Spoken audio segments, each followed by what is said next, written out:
ప్రభునందు ప్రియమైన సంగమ, దేవుని బిడలారా, దేవుని ఘనమైన ప్రేమలో మనందరం కూడా ఈ ఉదయకాల వేళ వరకు ఆయన దయగలిగిన రెక్కల నీడలో భద్రపరచబడ్డాం. దేవుడిచ్చిన ఆరోగ్యాన్ని బట్టి, ఆయుష్ను బట్టి సజీవులమై నిలిచి ఉన్నాము. దేవునికి మనము కృతజ్ఞులమై ఉంటూ ఉన్నాం.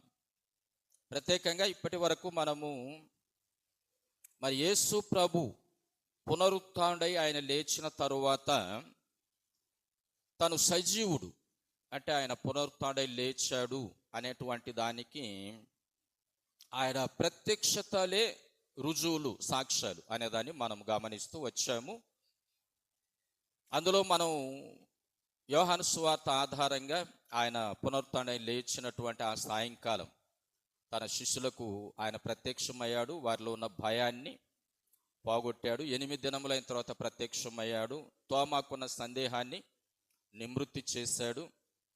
ఆ తర్వాత మూడోసారి ఆయన ప్రత్యక్షమై శిష్యులు వారికి అప్పగించిన పనిని ప్రక్కన పెట్టి వారు పూర్వ పనిని చేసుకోవడానికి వారు వెళుతుంటే వారితో మాట్లాడి, నా మాట వినకుండా మీరు మీ పనుల్లో నిమగ్నమైతే మీరు చాలా ఇబ్బంది పడతారు, నష్టపోతారు అనేదాన్ని తెలియజేశాడు.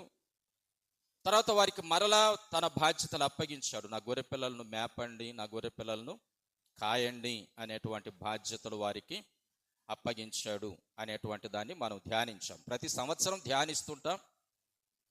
ఎందుకంటే మనం ఆ సందర్భం ఆయన పునరుత్థానుడై లేచిన తరువాత 40 దినాల వరకు భూమి మీద ఆయన సంచరిస్తూ అనేక ప్రమాణాలను చూపించి అనేకులతో మాట్లాడి తన సజీవ నిరూపణ, తను మరణాన్ని జయించి లేచాను అనే సజీవ నిరూపణ ఆయన చేసుకున్నాడనే దాన్ని మీకు జ్ఞాపకాన్ని తెస్తున్నాను. ఇక మనం ఆదికాండ గ్రంథము చదివాము కదా. చదివి ఇందులో యెహోవా అనే మాట, దేవుడు అనే మాటను మనము తీసుకున్నాం. కొన్ని హీబ్రూ పదాలు కూడా గమనించాం. అవన్నీ కూడా మీరు గమనించి ఉంటారని నేను తలస్తూ ఉన్నాను. ఇప్పుడు ఆదికాండ గ్రంథం యొక్క సంక్షిప్త చరిత్ర మీకు తెలియజేస్తాను.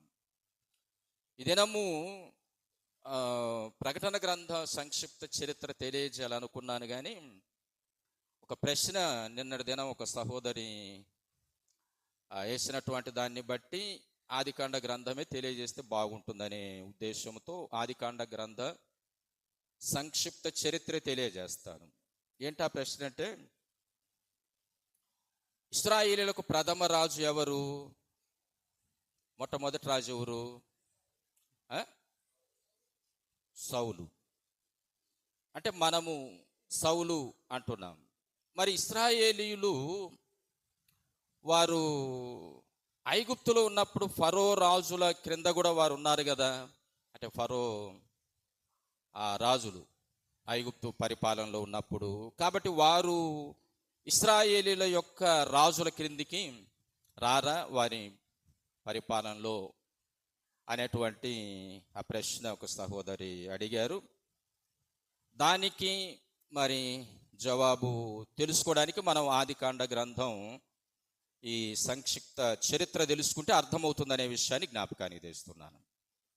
ఆదికాండ గ్రంథం అంతా మనం చదువుతున్నప్పుడు మనకు కొన్ని విషయాలు బయలుపరచబడతాయి.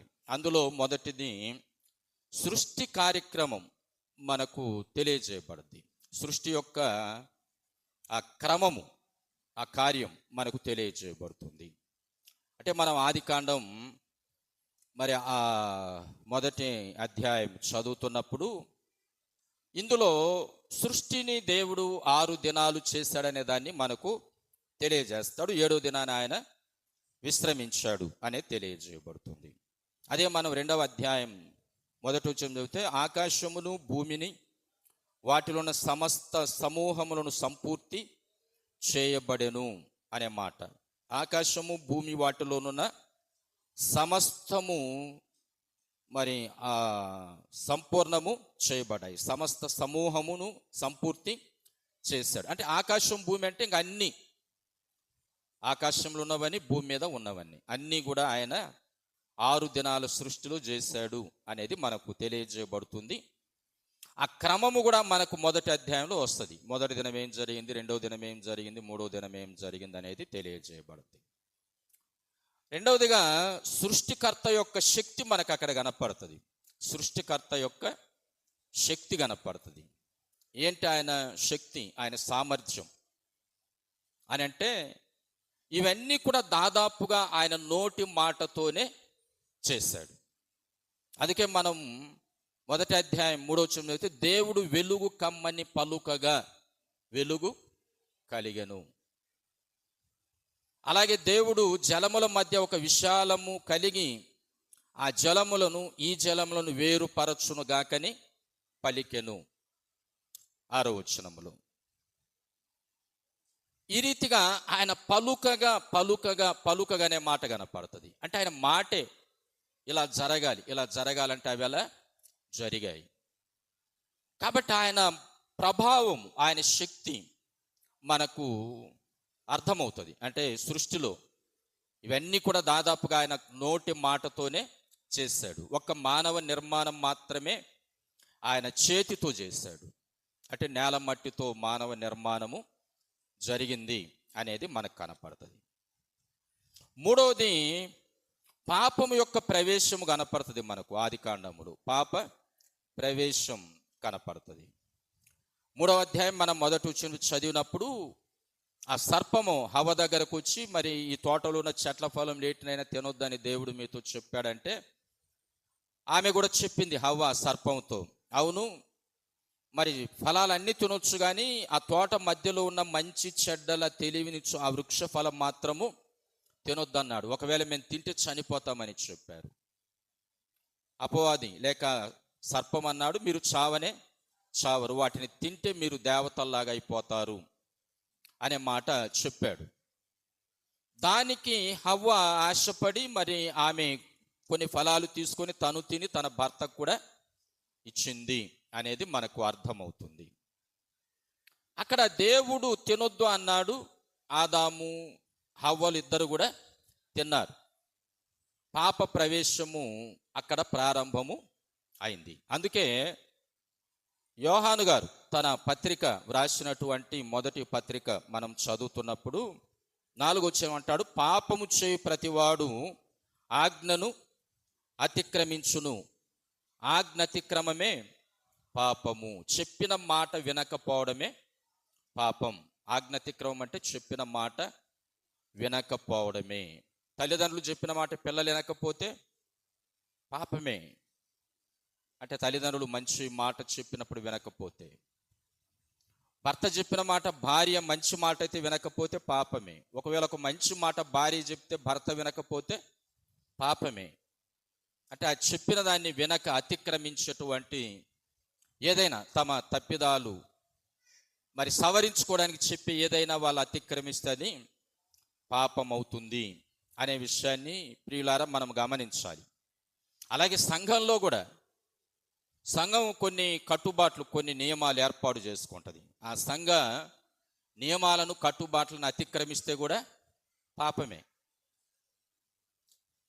కొన్ని సంఘ నియమాలు ఉంటాయి కదా, వాటిని మనం అతిక్రమించడం కూడా పాపానికి మూలమవుతుంది అనేదాన్ని మనం గ్రహించాలి, అర్థం చేసుకోవాలి. ఇక 4వదిగా పాప ఫలితం మనకు కనపడుతుంది. ఆదికాండ గ్రంథంలో పాపము యొక్క ఫలితం కనపడుతుంది. ఆ ఫలితం ఏంటంటే మొట్టమొదట 4వ అధ్యాయం మనం చదువుతున్నప్పుడు హత్య చేసినటువంటి మరి కయ్యనుతో దేవుడు చెప్పినటువంటి మాట మనం వాక్య భాగంలో గమనిస్తే, మరి నువ్వు నేలను సేద్యపరచాలి, దాని సారం ఇవ్వదు, నువ్వు భూమి మీద దిగులు పడుచు తిరగాలి, దేశ దిమ్మరివై ఉండిపోతావు. అందుకే కయ్యను అన్నాడు 13వ వచనం, అందుకు కయ్యను నా దోష శిక్ష నేను భరింపలేనంత గొప్పది అని అన్నాడు. అంటే తను చేసిన పాపానికి శిక్ష అది. అతడు నెమ్మది లేకుండా దేశ దిమ్మరిగా తిరిగేటువంటి విధంగా దేవుడు ఆ శిక్ష వేశాడు. ఇక 6వ అధ్యాయానికి వస్తే ఇక్కడ జల ప్రళయము ద్వారా దేవుడు తీర్పు చేశాడు పాపానికి. ఎందుకనంటే అక్కడ అవ్వ ఆదాములు ఆజ్ఞాతిక్రమ పాపం చేశారు. వారి కుమారులు కయ్యను హత్య చేశాడు. ఇక భూమి మీద నరులు విస్తరించినప్పుడు దేవుని మాట, దేవుని కట్టుబాట్లను ప్రక్కన పెట్టి ఎవరిష్టానుసారంగా వారు వివాహాలు చేసుకోవడం, ఎవరిష్టానుసారంగా వారు ఉండడం ఇలాంటివి ప్రారంభమైనాయి. ఈ స్థితిని చూసిన దేవుడు అసలు ఏడ్చాడు. ఆయన భూమి మీద నరులను చేసినందుకు ఆయన హృదయంలో నొచ్చుకొని సంతాప పడెను, ఏడ్చాడు. ఎందుకు చేశానా ఈ నరులను భూమి మీద అనేటువంటి విధంగా ఆయన బాధపడ్డాడు అనేటువంటిది ప్రియులారా మనం గమనించాలి. అలా బాధపడి ఈ చెడంతా తీసివేయాలని ఆయన జలప్రలయం ద్వారా తీర్పు చేశాడు. అది పాప ఫలితం. తీర్పు ఆ తీర్పులో పాపానికి తగిన ఫలితం ఉంది అని మనం గమనించాలి. మరి ఆ తీర్పు మనము గమనిస్తున్నప్పుడు భూమి మీద నరులందరూ కూడా తుడిచివేయబడ్డారు. భూమి మీద నరులందరూ, అనేక ప్రాణులు సమస్తం కూడా తుడిచివేయబడ్డాయి. ఆ ప్రమాదము నుండి కాపాడబడింది ఒకే ఒక్క కుటుంబం. ఆ కుటుంబం నోవహు కుటుంబం. కాబట్టి ఆ నోవహు కుటుంబము ఆ ప్రమాదం నుండి రక్షింపబడింది అనేది మనకు తెలియజేస్తాడు. ఇక ఆ తర్వాత భూమి మీద జనరేషన్ ఎలా వచ్చింది? నోవహు కుటుంబము ద్వారానే భూమి మీద మరల జనరేషన్ పెరిగింది. అంటే ఆదాము హవ్వల ద్వారా వచ్చినటువంటి జనరేషన్ అంతా కూడా దాదాపుగా జలప్రలయం తుడిచివేయబడింది. నోవహు కూడా ఆదాము హవ్వల సంతానం నుండి వచ్చిన వాడే. అయితే ఆ ప్రమాదము నుండి నోవహు క్రియలను బట్టి, నోవహు యొక్క కార్యాలను బట్టి దేవుడు మరి నోవహును ఆ ప్రమాదము నుండి కాపాడాడు. ఆ ప్రమాదం నుండి ఆయనను తప్పించాడు. కాబట్టి ఆయన కుటుంబము ద్వారా మరలా భూమి మీద జనరేషను విస్తరించింది అనే విషయాన్ని ప్రియులారా మనం గమనించాలి. అందుకే మనం 6వ అధ్యాయం 9వ వచనం చదివితే నోవహు వంశావళి ఇదే. నోవహు నీతిపరుడును తన తరములో నిందారహితుడై ఉండెను అనే మాటలు మనము అక్కడ గమనిస్తాం. నోవహు దేవునితో నడిచిన వాడు అని చూస్తాం.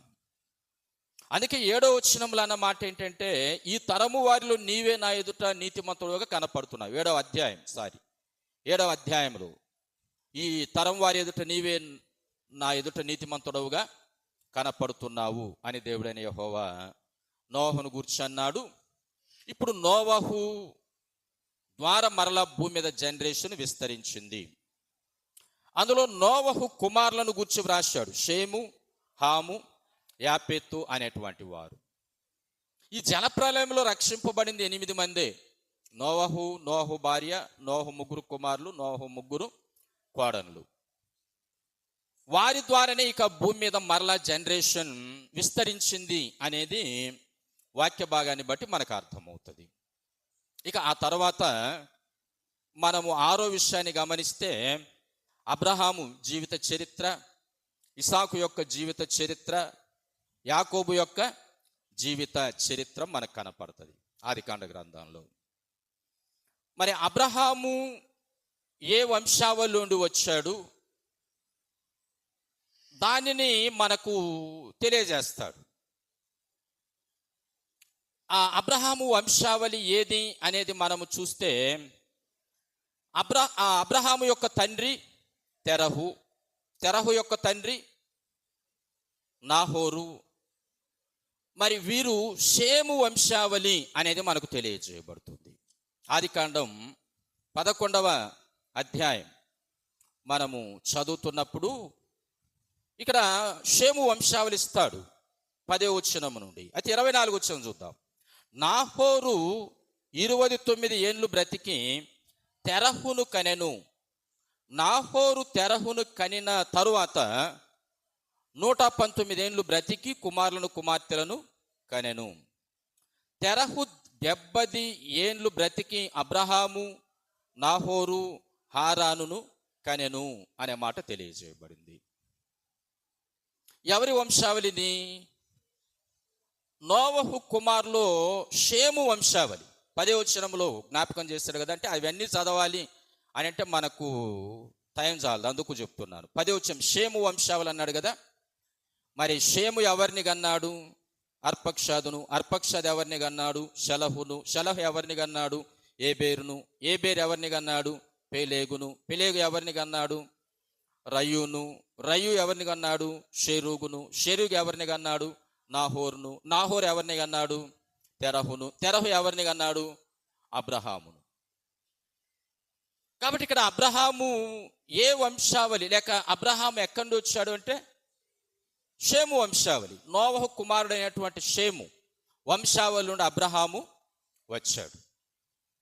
అబ్రహాము తర్వాత అబ్రహాము కుమారుడు ఇస్సాకు. తర్వాత ఇస్సాకు కుమారుడు యాకోబు.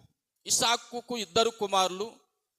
అందులో మరి ఏశావు ఆయన తప్పిదాలను బట్టి ఆయన ఈ దైవిక సంబంధమైనటువంటి రీతిలోనికి రాలేకపోయాడు. పట్టకూటి కొరకు జ్యేష్ఠత్వాన్ని అమ్ముకున్నాడు.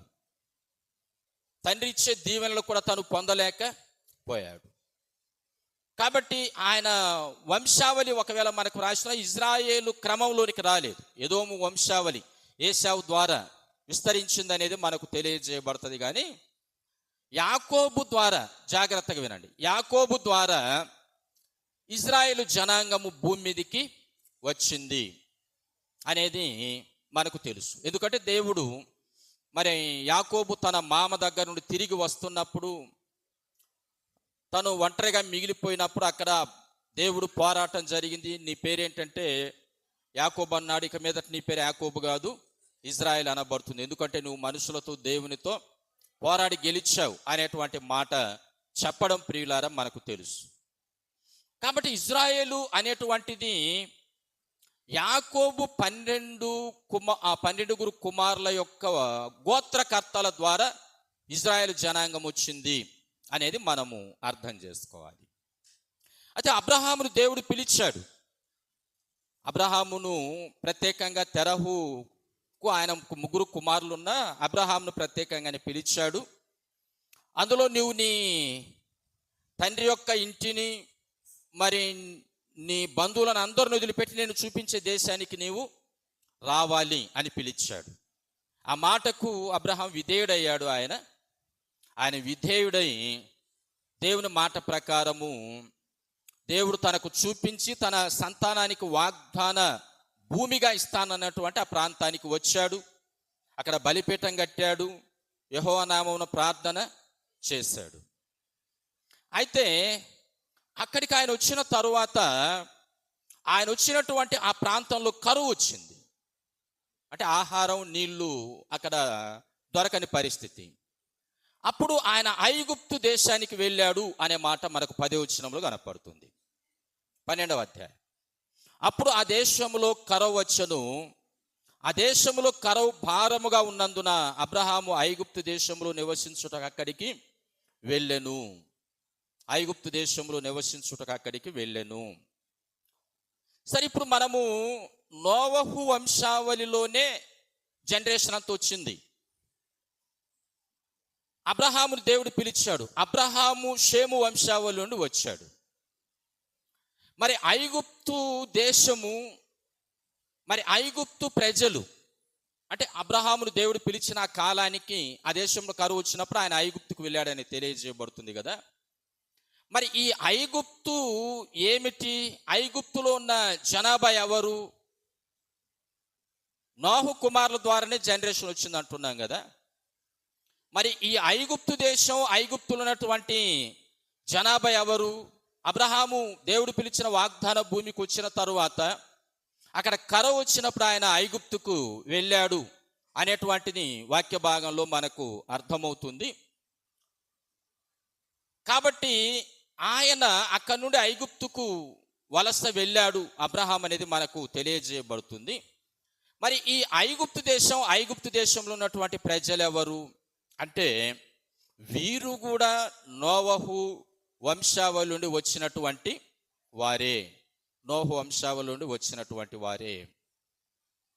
11వ అధ్యాయం మనం మొదటి వచనం చదువుతాం.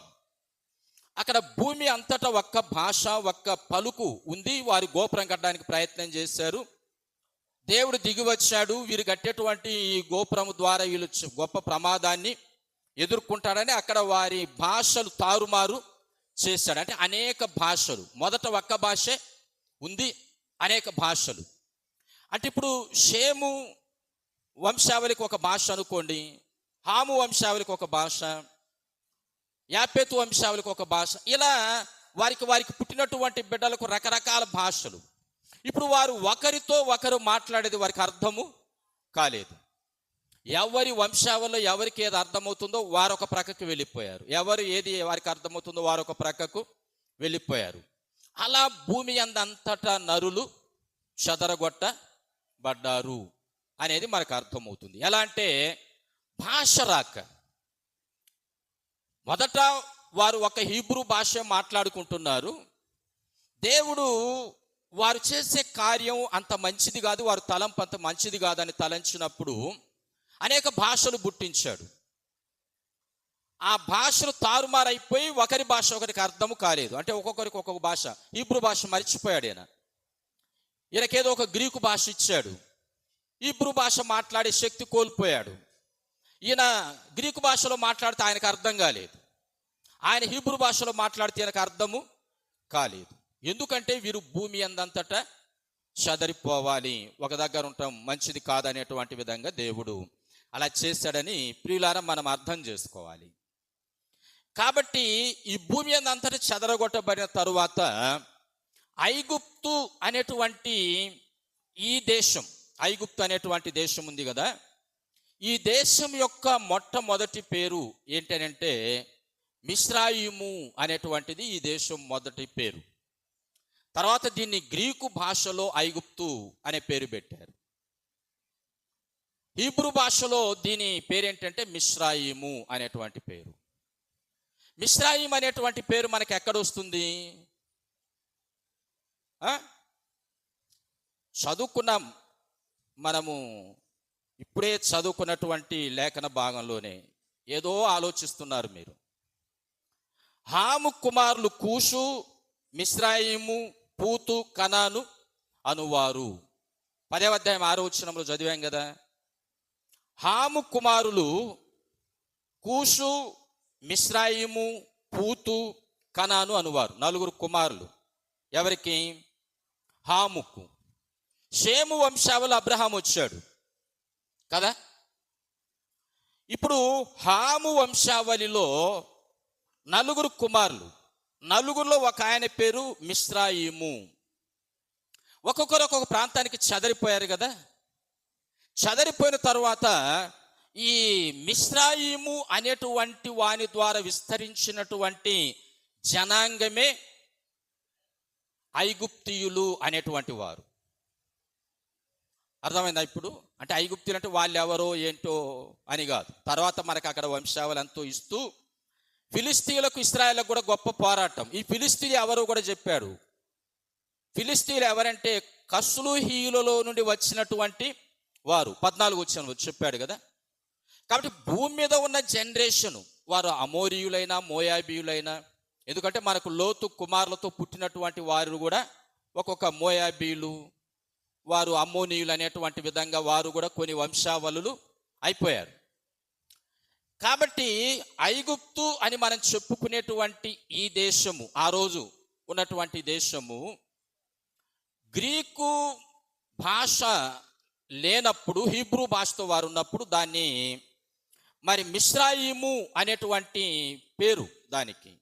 అయితే గ్రీకులో దాన్ని ఐగుప్తు అనేటువంటి పేరుతో ఆ దేశాన్ని చెప్పారు, లేక పిలుస్తూ ఉన్నారు అనేటువంటిది మనం అర్థం చేసుకోవాలి. కాబట్టి హాము యొక్క కుమారుడైనటువంటి మిస్రాయిము సంతతి వారే ఐగుప్తీయులు. ఐగుప్తీయులు అంటే ఎవరు? నోవహు కుమారుడైనటువంటి హాము ఉన్నాడు కదా. హాముకు 4 కుమారులు. 4 కుమారులో మిస్రాయిము అనేటువంటి వాని సంతతి వారే ఐగుప్తీయులు. కాబట్టి వీరు ఒక దేశము, ఒక ప్రాంతానికి వెళ్ళిపోయారు. అక్కడ వారు ఒక దేశాన్ని ఏర్పాటు చేసుకున్నారు. మిగతా వారు ఆయా ప్రాంతాలకు వెళ్ళి వారి వారి దేశాలు ఏర్పాటు చేసుకున్నారు. ఇప్పుడు తెరహు కుటుంబములో నుండి అబ్రహామును పిలిచిన తర్వాత మరి అబ్రహాముకు ఒక భూభాగాన్ని ఆయన స్వాస్థ్యంగా ఇస్తాను నీ సంతానానికని చెప్పాడు. అంటే ఆల్రెడీ ఈ మిస్రాయిము ఒక దేశాన్ని ఏర్పాటు చేసుకుని దానికి మిస్రాయిము దేశం, దాని తర్వాత ఐగుప్తు అని అన్నారు. అలా ఆయా కుమారులు వారి వారి పేర్లను బట్టి వారి వారి దేశాలు ఏర్పడ్డాయి అనేది మనం అర్థం చేసుకోవాలి. కాబట్టి ఇప్పుడు అబ్రహాముకు కుమారుడు ఇస్సాకు, ఇస్సాకు కుమారుడు యాకోబు, యాకోబు నుండి 12 మంది సంతానం.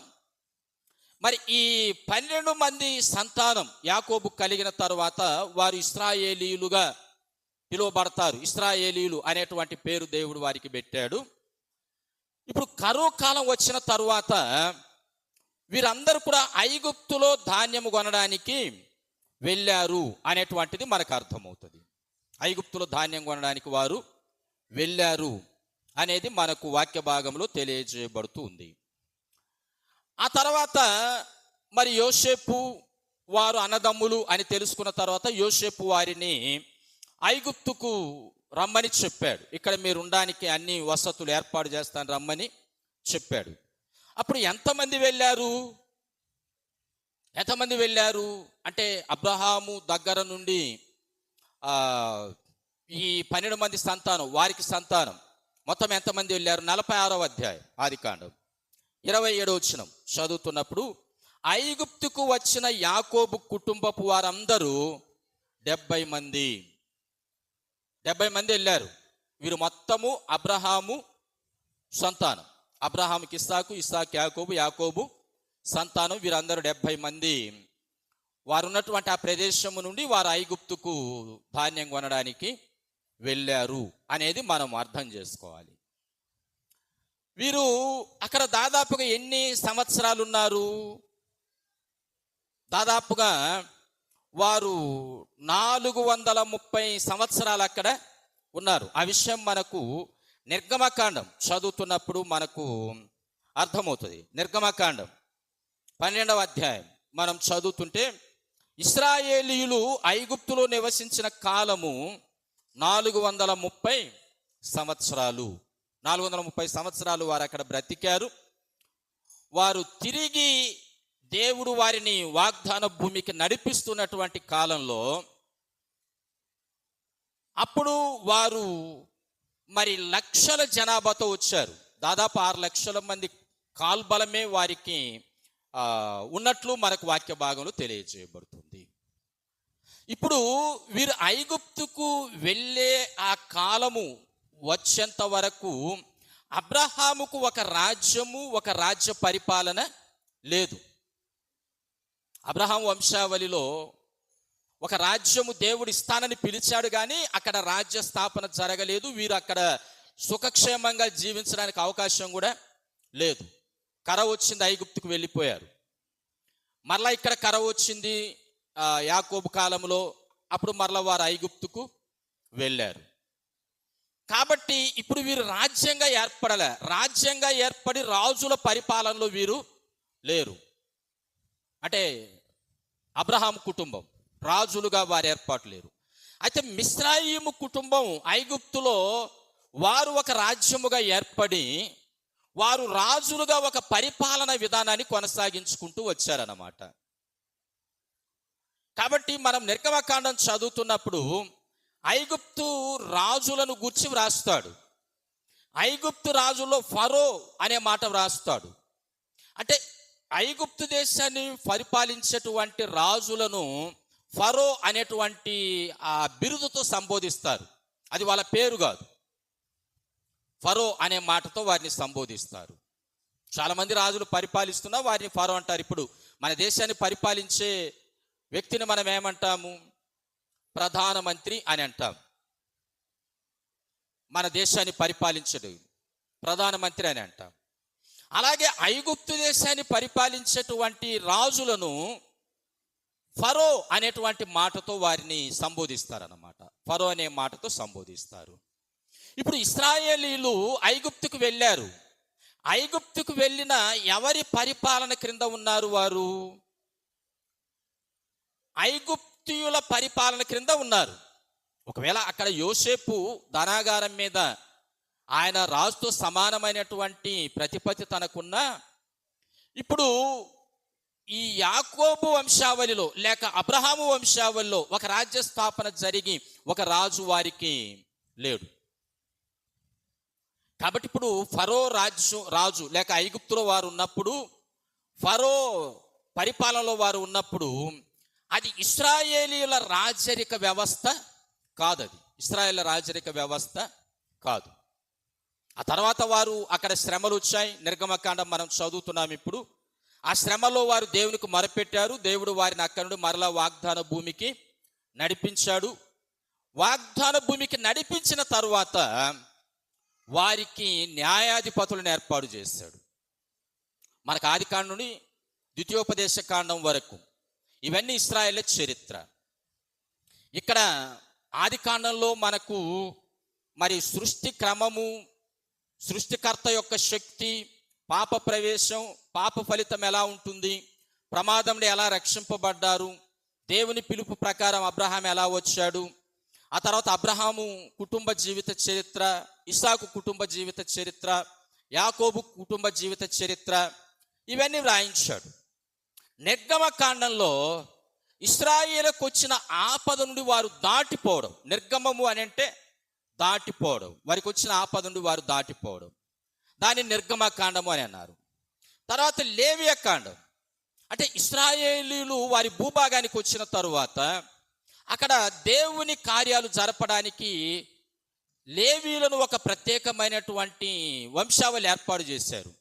వారి ద్వారా జరిగినటువంటి కార్యాలను లేవియ కాండము అని అన్నారు. తర్వాత ఇశ్రాయేలీల యొక్క సంఖ్య ఎంత అని తేల్చేటువంటి ఆ జనాభా లెక్కలు జరిగాయి, దానిని సంఖ్యాకాండము అని అన్నారు. తర్వాత ద్వితీయోపదేశ కాండం, ఇశ్రాయేలుకు మరలా రెండవసారి దేవుడు బోధ చేశాడు. ఆల్రెడీ ఆయన నిర్గమకాండంలో బోధ చేశాడు, మరలా రెండవసారి బోధ చేశాడు కాబట్టి దాన్ని ద్వితీయోపదేశ కాండము అనే మాట అన్నారు. ఇక యెహోషువ గ్రంథం వస్తే ఇక్కడ వారు ఆ కనాను భూభాగానికి వచ్చిన తర్వాత ఆ భూభాగం వారికి పంచబడింది. అంటే ఏ గోత్రానికి ఎక్కడెక్కడి నుండి సరిహద్దులు వేయబడ్డాయి. ఆ తర్వాత యెహోషువ తర్వాత మనము రూతు గ్రంథం మనకు ఒక విషయాన్ని తెలియజేయడానికి అక్కడ మనకు న్యాయాధిపతులు వస్తారు యెహోషువ తర్వాత. ఈ న్యాయాధిపతులు పరిపాలనలో ఇశ్రాయేలీలు ఉన్నారు. న్యాయాధిపతుల పరిపాలనలో ఇశ్రాయేలీలు ఉన్నారు. వారు రాజులు కాదు. ఏదైనా సమస్యలు వచ్చాయి అంటే ఇది మోషే కాలం నుండి జరుగుతొచ్చింది. మోషే వారికి నాయకుడుగా ఉండి వారికి న్యాయం తీరుస్తూ వచ్చాడు. అదే కదా వాళ్ళ మామ కూడా ఒకసారి ఆయన న్యాయం తీరుస్తూ చాలా పెద్ద సమయం అయిపోయినప్పుడు ప్రొద్దస్తమానం ప్రజలందరూ అక్కడ నిలువబడి ఉంటే, ఇది క్రమంగా లేదు మోషే, నువ్వేమో కూర్చున్నావు, మిగతా వారందరూ నిలబడ్డారు, మరి పగలంతా చాలా ఇబ్బందిగా ఉంది, అలా కాదు, నువ్వు 10 మందికి ఒక పెద్దను, 100 మందికి ఒక పెద్దను, 50 మందికి ఒక పెద్దను, 1000 మందికి ఒక పెద్దను ఏర్పాటు చేయి, వారి సమస్యలు వారు తీరుస్తారు, వారు తీర్చలేని ఏదైనా పెద్ద పెద్ద వ్యాజ్యాలు ఉంటే వాటిని నువ్వు తీర్చని సలహా ఇచ్చాడు. అది ఫాలో చేశాడు మోషే. కాబట్టి అలా న్యాయాధిపతులు ఏ సమస్య వచ్చిన న్యాయాధిపతులు తీర్చేవారు. కానీ ఇక్కడ నోవహు కుటుంబం ద్వారా వచ్చినటువంటి వంశావళి ఉందే, మనం 10వ అధ్యాయంలో చదువుకున్నాం కదా. ఇందులో ఐగుప్తీయులు అంటే మిశ్రాయిము అనేటువంటి సంతతి, తర్వాత ఫిలిస్తీయులు, వీరందరూ కూడా రాజ్యాలుగా ఏర్పడ్డాయి. వీరెవరో కాదు, ఎవరిల్లు? నోవహు సంతతే. భూమి మీద ఇంకా సంతతి విస్తరించడానికి లేదు, ఎందుకంటే జలప్రలయంలో నోహు కుటుంబం తప్ప ఏ కుటుంబము లేదు. నోహుకు 3 కుమారులు ఉన్నారు. ఆ 3 కుమారుల్లో వంశావళులు వచ్చాయి. అయితే వీరందరూ కూడా ఒకరికి ఒకరము ఆ బంధం అనేటువంటిది వారికి అంతగా ప్రేమలు లేకుండా పోయాయి. అందుకే ఒకరి మీద ఒకరికి యుద్ధాలు. ఆల్రెడీ వీరు ఇశ్రాయేలీలు ఐగుప్తుకు వెళ్ళిన తర్వాత వారి భూభాగాలు నీళ్ళేం చేశారు? స్వాధీనం చేసుకున్నారు. ఈ హివ్వీయులు, పెరిజ్జీయులు వీరందరూ కూడా దాన్ని స్వాధీనము చేసుకున్నారు. ఇప్పుడు ఇశ్రాయేలు వచ్చి ఆ భూభాగం నుండి వీరిని వెళ్ళగొట్టాలంటే వారి మధ్య యుద్ధాలు జరిగాయి. యుద్ధాలు జరిగితే వారి మధ్య కక్షలు ఏర్పడ్డాయి. ఇప్పుడు వారికి ప్రేమ అనురాగాలు అనేవి లేవు. కాబట్టి ఇటు ఐగుప్తీయులు ఇశ్రాయేలుకు శత్రువులే, ఇటు ఫిలిస్తీయులు ఇశ్రాయేలుకు శత్రువులే, ఇటు అమోరీయులు ఫిలిస్తీయులకు ఇశ్రాయేలుకు శత్రువులే, మోయాబీలు ఇశ్రాయేలుకు శత్రువులే, అందరూ కూడా ఇశ్రాయేలుకు శత్రువులు. ఎందుకంటే ఈ భూభాగాన్ని వారి క్రమాలు వారు ఆక్రమించుకొని ఉన్నారు. ఇప్పుడు వీళ్ళు వచ్చి మాకు వాగ్దాన భూమి యెహోవా మాకు ఇచ్చాడు, మా పితరులతో చేసిన వాగ్దాన ప్రకారం మీరు నుండి వెళ్ళిపోండి అంటే వెళ్ళిపోతారా?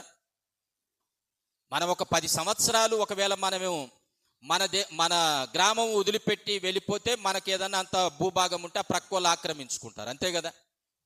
ఇంకా వీళ్ళు రారులే అనుకుంటారు.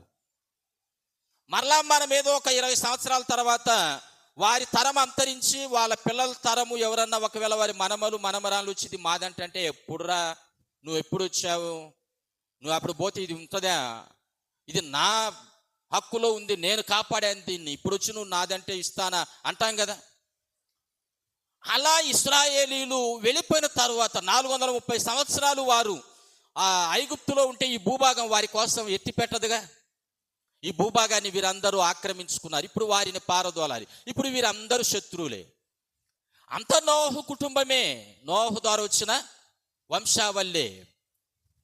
కానీ ఈ భూభాగాన్ని ఇశ్రాయేలు స్వాధీనం చేసుకునే విషయంలో అందరితో వారు కలహించాల్సి వచ్చింది, అందరితో వారు తగాదాడాల్సి వచ్చింది, అందరితో వారు యుద్ధాలు చేయాల్సి వచ్చింది. కాబట్టి అందరు శత్రువులే ఇశ్రాయేలీలకు, అందరు శత్రువులే. మా భూభాగం ఇది, మాది మాకేంటి అని అంటే, పోరా నువ్వు ఎప్పుడు వచ్చావు, ఎప్పుడు పోయావు అనేటువంటి విధంగా వారు ఇవ్వకపోతున్న దాన్ని బట్టి వారితో యుద్ధాలు చేయాల్సి వచ్చింది.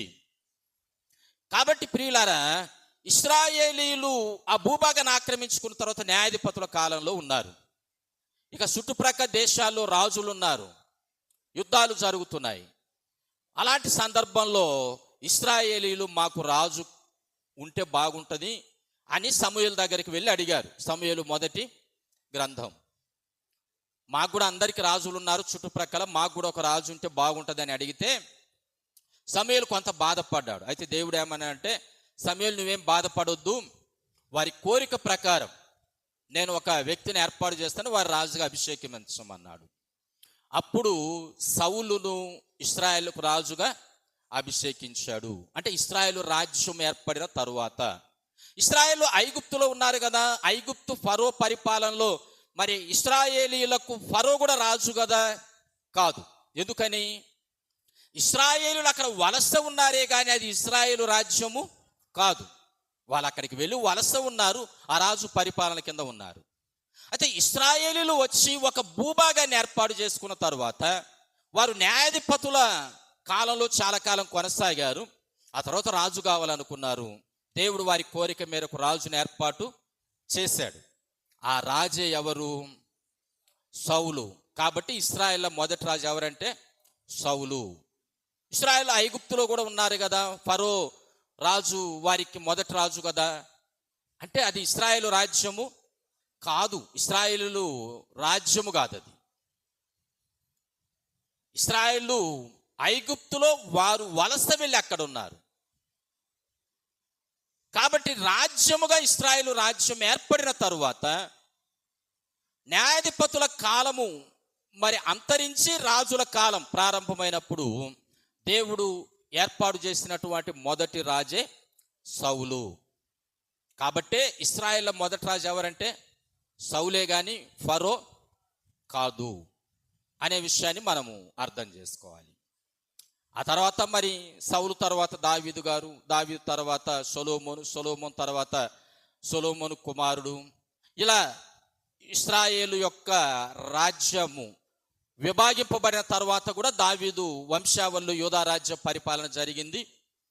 మిగతా 10 గోత్రాల యొక్క రాజ్యం ఇశ్రాయేల్ రాజ్యంగా వేరే వేరే రాజులు ఎవరి పరాక్రమాన్ని బట్టి వారు యుద్ధాలు చేయటం, వీడిని వాడు ఓడించడం, వాడిని ఈడు ఓడించడం, వారు రాజులు కావడం ఇలా జరిగింది. ఈ విషయం కూడా మీకు తెలియజేసిన ఇంతకు ముందు. అంటే ఇశ్రాయేలు దేశాన్ని ఎవరెవరు పరిపాలించారు, అది ఒక కుటుంబము కాదు, ఎవరి మిర్రైతే వారు పరిపాలన చేశారు. కానీ యూదా రాజ్యాన్ని మాత్రం దావీదు వంశావళిలో ఉండే పరిపాలన జరిగింది అనేటువంటిది. ఎందుకు నేను ఈ సంక్షిప్త చరిత్ర చెప్తున్నానంటే, మీకు కూడా డౌట్ వచ్చి ఉంటుంది. ఒకవేళ కొంతమంది నన్ను ఆ సార్ని అడిగితే ఏమనుకుంటాడో మనకు తెలియదు అనుకుంటాలేమో అని అనుకుంటుండొచ్చు, డౌట్ అయితే ఉండొచ్చు. అందుకు మీకు ఈ క్లారిటీ ఇస్తున్నాను. ఎందుకంటే ప్రశ్న ఉత్పన్నమైనప్పుడే మనకొక జవాబు దొరుకుద్ది. జవాబు దొరికినప్పుడే మనము వివరణ తెలుసుకోగలుగుతాం. కాబట్టి ఇశ్రాయేలీయులకు ప్రథమ రాజు సౌలే. ఇశ్రాయేలీయులు ఐగుప్తులో ఉన్నారు కదా, వారికి ఫరో రాజుగా ఉన్నాడు కదంటే అది ఇశ్రాయేలు రాజ్యము కాదు. ఇశ్రాయేలు అక్కడ వలస ఉన్నారంతే. ఫరో పరిపాలన కింద వలస వెళ్ళి ఆ ఐగుప్తులో వారు ఉన్నారు. అక్కడ నుండి వారు వచ్చి రాజ్యం ఏర్పడిన తర్వాత న్యాయాధిపతులు పరిపాలన చేశారు. న్యాయాధిపతుల తర్వాత రాజ పరిపాలనలో సౌలే వారికి మొదటి రాజు అనేటువంటి విషయాన్ని దేవుని బిడ్డలారా మీరందరూ కూడా అర్థం చేసుకోవాలని తెలుసుకొని బైబిల్ యొక్క గ్రంథాల యొక్క సారాంశం కూడా అర్థం చేసుకుంటూ ఆత్మీయ జీవితానికి మనకు ఉపయోగపడేటువంటి సత్యాలను మనం ఆకలింపు చేసుకుని జీవించాల్సిన అవసరత, దేవుని మాట, పరిశుద్ధాత్మ దేవుని తలంపు అనే దాన్ని నేను జ్ఞాపకానికి తెస్తూ ఈ మాటలతో ముగిస్తున్నాను. దేవుడి మాటలు మనందరి ఆత్మల మేళ్ళ కొరకై బహుగా దీవించి ఆశీర్వదించునుగాక. ఆమేన్. తండ్రి, మరొకసారి మీకు వందనాలు చెల్లిస్తున్నాం. ప్రకటింపబడిన వర్తమానం చరిత్రానుసారమైన సంగతులు ప్రభు మీ బిడ్డలు గ్రహించి వారి ఆధ్యాత్మిక జీవితానికి, అంతరంగ జీవితానికి, బైబిల్ వివరణ తెలుసుకోవడానికి బిడ్డలకు చక్కటి ప్రోత్సాహాన్ని అందిస్తూ నడిపించి ఆత్మశక్తితో వారిని నడిపించుమని, వినిన ప్రతి మాట నాయన వారు ఒక మంచిని తెలుసుకోవడానికి అనుకూలంగా ఉండగలుగునట్లు తోడ్పాటును అందించుమని యేసుక్రీస్తు నామమును బట్టి ప్రార్థించి అడిగి వేడుకొనుచున్నాము తండ్రి. ఆమేన్.